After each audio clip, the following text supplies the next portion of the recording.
So thanks the organizers for inviting me. My name is Azses, and I'm a PhD student in Eran Selah's group.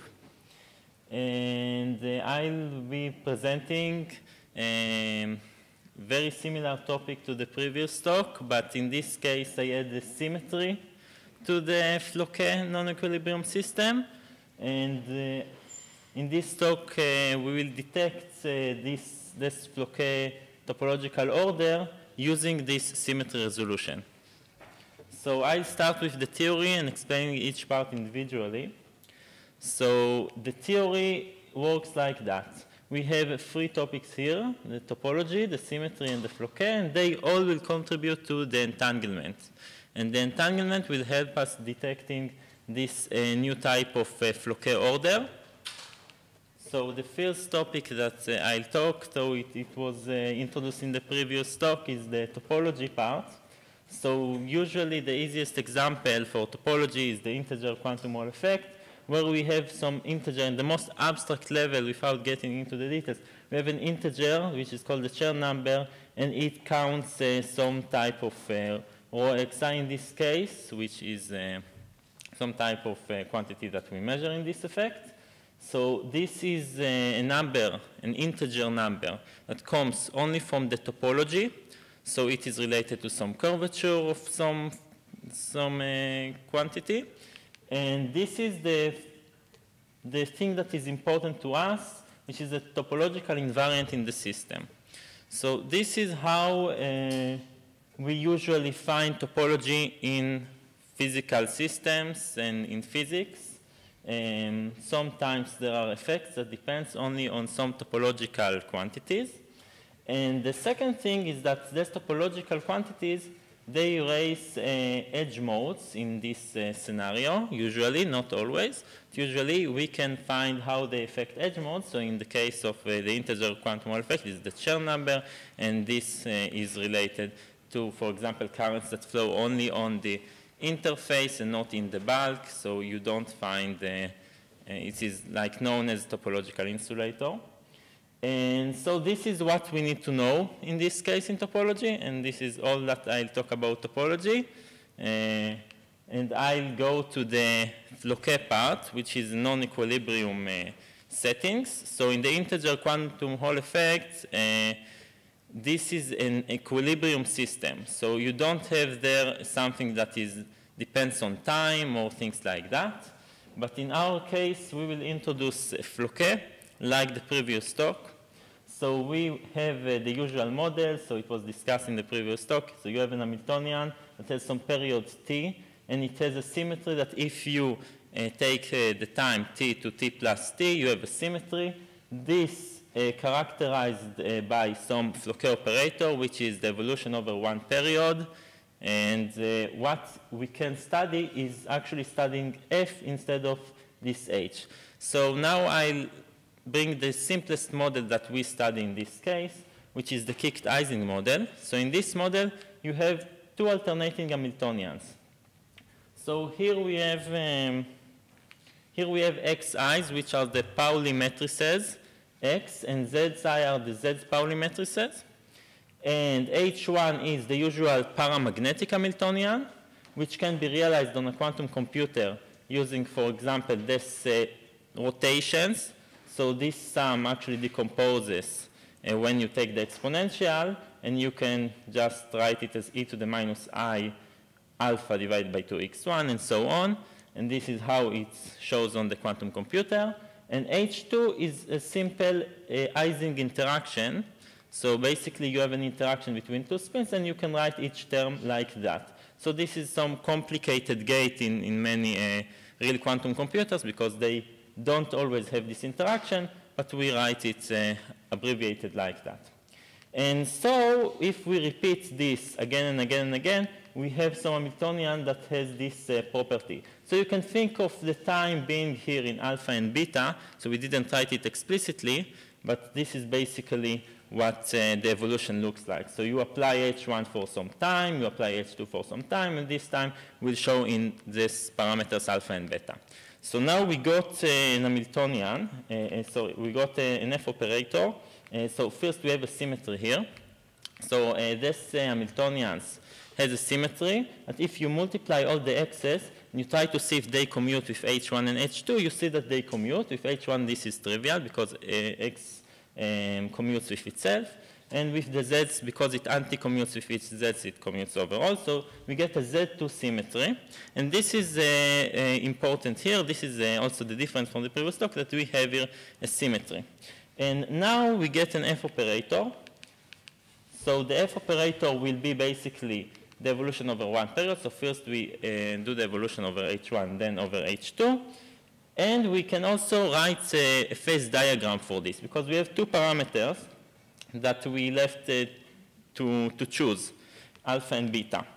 So this phase diagram of this model, with respect to its topology, and bosonic model was studied, for example, in these letters, in this Sondi PRL explicitly, and they find it. So they did it for fermionic systems. So in earlier talks, the fermionic model was shown if you do the Jordan-Wigner, but I'll not get into the details here. But basically, you find that only this regime is the topological regime, and all the other regime are either a symmetry breaking or that they are trivial. So this is the only regime that both preserves the symmetry and has topological effect. So I'll try to explain now how this part has topological effects. So we go to combine the topology and symmetry first without non-equilibrium effects, so without Floquet systems, and explain how we usually refer to what is known symmetry protected topological order, or SPT phases. So in these phases, so we study here only one-dimensional systems. So in one dimension, we have what is known topological order. So this is a well-known. So you need a symmetry in order to have some sort of interesting order in one dimension. So you usually consider one-dimensional spin chain, and it has an Hamiltonian and a symmetry. Now, how usually, so this is a hand-waving argument, how you usually know at which phase you are, if you are in one SPT phase or another. So you can, for example, choose a symmetry. Z2 times Z2 is the simplest. In this case, you have only two phases. You have one which is known as the trivial phase and one which is known as the non-trivial phase. So what will happen is that on the ground state, if you have a trivial state, the symmetry action on the edge, so this is some sort of hand-waving argument. It is a little bit more complicated, but on the edge you can have non-trivial action of the symmetry if you look at it with the right tools. So in the trivial case, you don't find something unusual on the bound. Previously, you introduced the symmetry where G was the product of all x's. Yeah. Now this is a new symmetry. We are talking still about this one, or we are talking? No. Here we are talking about equilibrium settings with Z2 times Z2 symmetry. It is a global symmetry that acts the same on each side. It can be, for example, x's over all the even nodes and then x's over all the odd nodes. So you need Z2 times Z2. It's not like the Z2 previously. And why is that? It's because in equilibrium settings, you cannot have SPT with only Z2 symmetry. You must have Z2 times Z2. If you only have Z2 symmetry, as I will show, you cannot have SPT order in equilibrium. So I must have here a little bit more complicated symmetry. So in this case, you can have a trivial action, which is known as the trivial state, or you can have something which is non-trivial, and the commutation on the edge of the symmetry will somehow contribute some phase. And this is what we dictate as an SPT. So it's not exactly the edge here.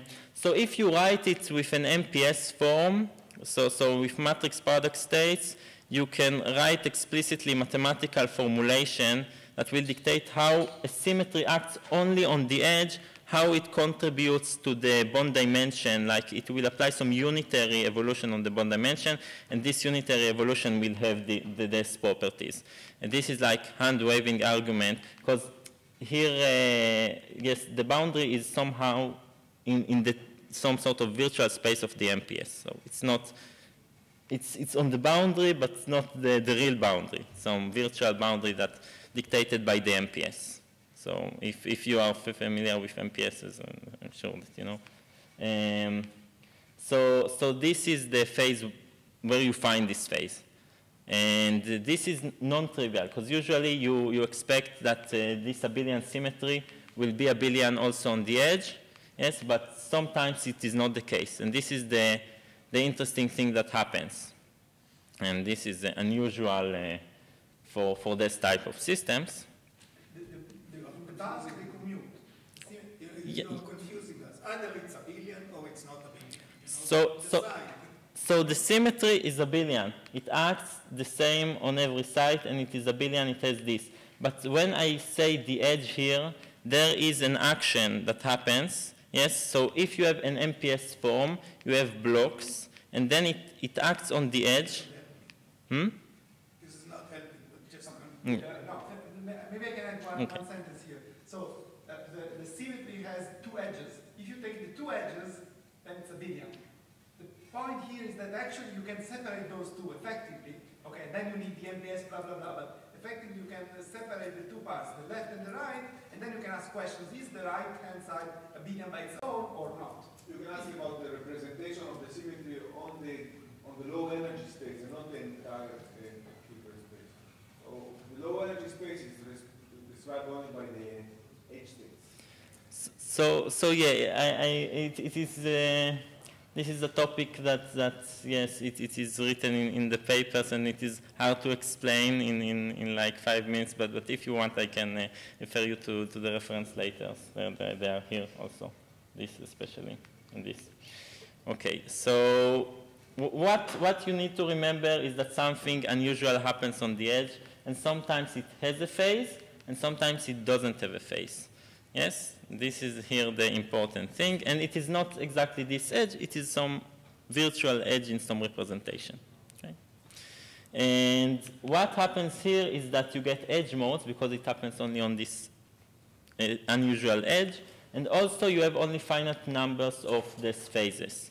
Yes, this depends on some topological arguments. Yes. And this is how we get all the things that we wanted for the usual topology. But here it happens because of the symmetry.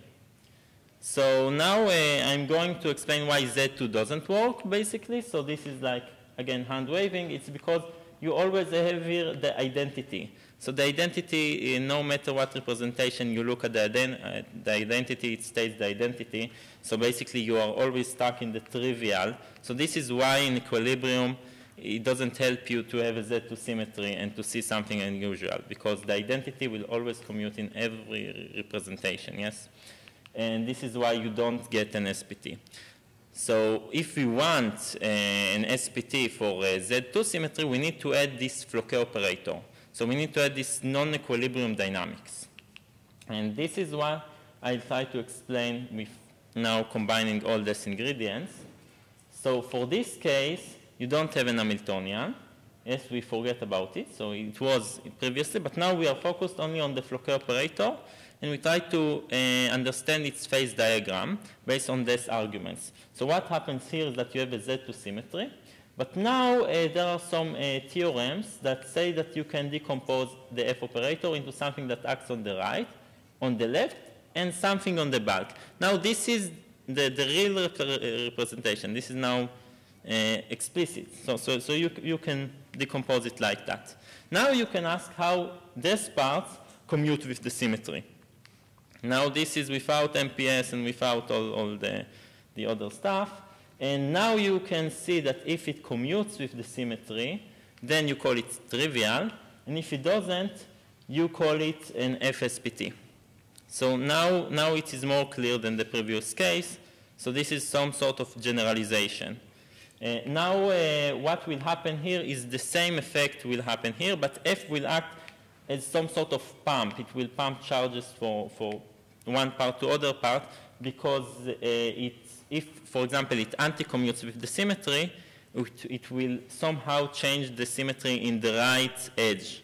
So it will take things from the right to the left, and we will see it when we will try to measure things like the entanglement. after symmetry resolution of it.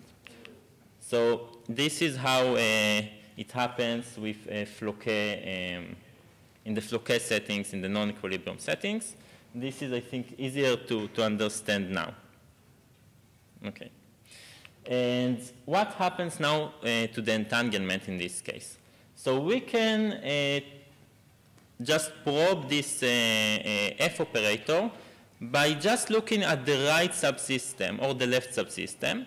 And then because F will not commute or will commute with the symmetry, it will change the sign of the symmetry upon acting on this edge. And then we can detect it, but basically looking at the reduced density matrix and measuring things that resolve with the symmetry. For example, if we look at the probability of being in the plus symmetry sector in the right subsystem, we'll see that it changed from +1 to -1, and again and again. So this is the part here. So if we have this 1D spin chain and we we cut it at the middle, for example, and we now have the right part, which is B, and the left part, which is A, we can write the reduced density matrix. Now, because the symmetry was on site, the reduced density matrix also has the symmetry, but with only the symmetry operators acting on the A part. So it will only act on this left part. So it will be susceptible to things that happen on the left edge. Now, what will happen is that because we can, for example, take this quantity, which is basically the trace of this block. So this is the probability to find your A subsystem in the +1 sector. So we have a Z2 symmetry. It has two sectors, +1 and -1. And so we can talk about this quantity now because the symmetry was on site. Then we can also say that the F operator will be of this form. So if we somehow get rid of this e to the -if, which is hard, but basically we can choose a symmetric eigenstate of this. So it will only give us a phase, so we can just neglect it now. Then it will have this very interesting action. So if F commutes with the symmetry, and we apply F on this state, then we will get that basically nothing happens to the A subsystem. But if now F doesn't commute, so it anti-commutes. Four objects on this screen, all of them F. There is big F without index, there is little f. When you say something commute, which of them is commuting? So we talk now about FL, which is F that acts on the left edge.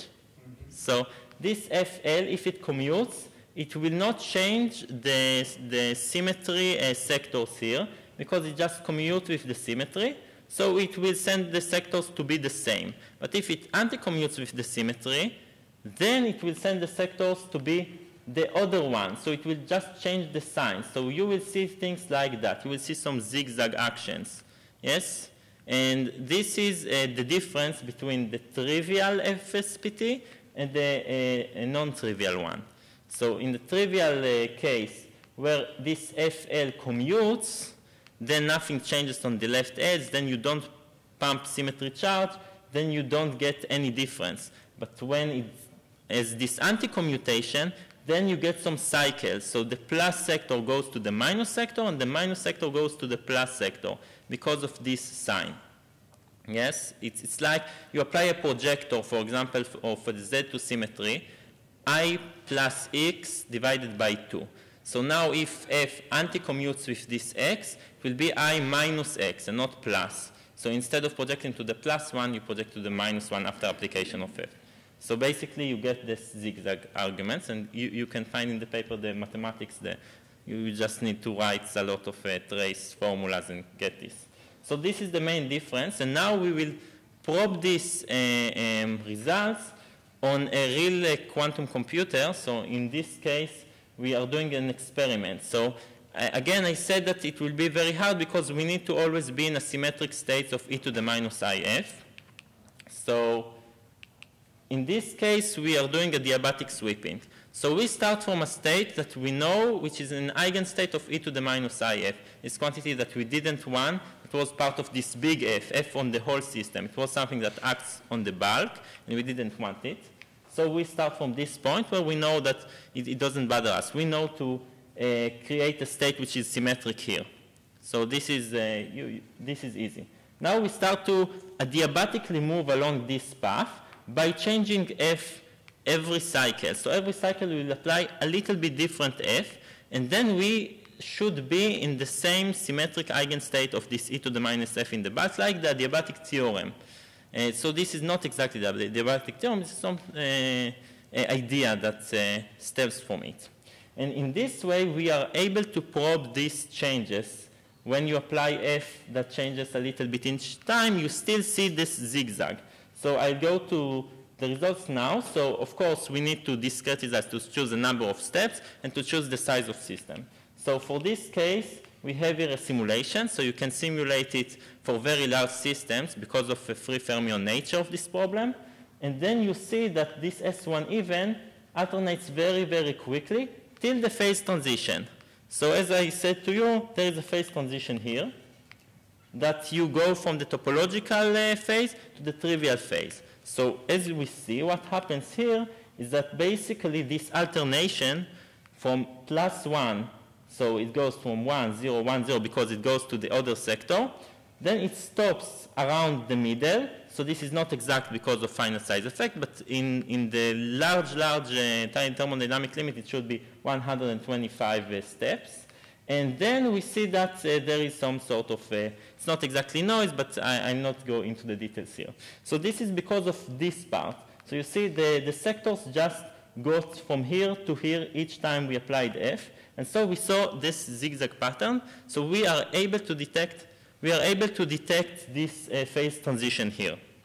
So we are now detecting a Floquet SPT phase transition using a very simple symmetry resolved tools here. So this was a simulation, of course. This is not on the real quantum computer. But now when we try to run it on ion Q with 4 qubits and 10 steps, we still saw this very nice phase transition. So we believe that we now see a Floquet SPT phase transition on a real quantum computer. Now, of course, it is not 5 because there are huge finite size effects here. This is only 4. There are only 4 spins here. But as we increase the number of steps, we do see that. So we cannot increase the number of qubits, sadly. But as we increase the number of steps, we do see things that match our understanding. And this is very promising for the application of quantum computers for studying topological effects and Floquet and non-equilibrium SPT phases and so on. Because of the nature of these problems, they are robust against noises because things are localized on the edge and it is hard to interfere them without applying too much noise. I want to summarize these results. So we see basically how we probe the quantum phase transition, and the symmetry here allowed us to study the topological things on a one-dimensional system, which is now what we have here on a real quantum computer, so we cannot study two-dimensional system. And this extended to non-equilibrium settings, where you can study even very, very small symmetry groups, like Z2 groups. And so I want to thank you very all for listening. And also, I'll mention that there are some topics that didn't manage to enter these slides. So you can also do teleportation. It's not just some condensed matter thing.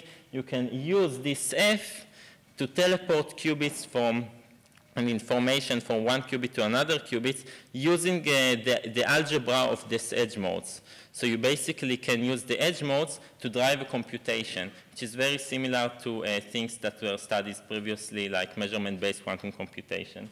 So thank you very much, and thanks you for listening.